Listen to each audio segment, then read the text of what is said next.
là, on est un peu futuriste. Hein.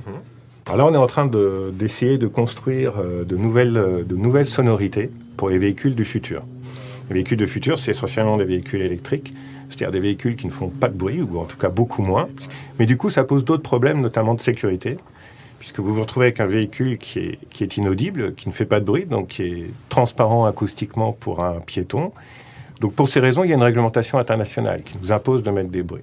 Mais l'univers électrique est plein de promesses sur le son. On est passé d'un monde de véhicules bruyants qu'on essayait de rendre silencieux le plus possible, à un monde qui est d'entrée silencieux pour lesquels on va choisir son univers sonore. Ouais, on est bien dans le technologique aussi. On va définir que, je sais pas, telle ou telle marque a besoin d'un son qui soit plus feutré, mais en même temps un peu plus technique. En fait, on teste l'accélération parce que le son qu'on va utiliser va être forcément déformé pour vraiment lui donner cette impression d'accélération et de montée en régime. Voilà, j'ai une note de base qui, pour le coup, est un sinus très simple, et puis je vais l'accélérer. Une fois qu'il y a eu ce premier travail, on va proposer une sélection de sons qui, eux, vont être soumis à d'autres contraintes, celle de la chambre anéchoïque qui va dire voilà les sons qui peuvent être gênants ou pas pour l'intérieur, donc ça c'est un moment très important.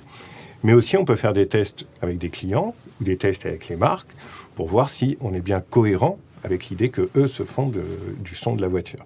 Du son du véhicule. D'accord. En fait, ici, on est dans ce qu'on appelle une chambre semi-anéchoïque.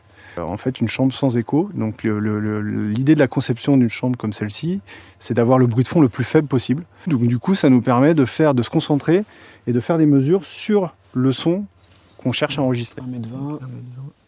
Ouais. Vas-y, redescends un peu. Et comme il n'y a plus de moteur thermique, le piéton, il ne va plus entendre la voiture arriver. Donc, en fait, ce qu'on fait, c'est qu'on a rajouté un haut-parleur dans la voiture qui va générer un bruit.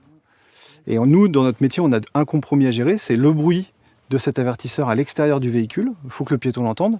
Mais par contre, à l'intérieur, dans le monde des véhicules électriques, on cherche à avoir le monde du silence.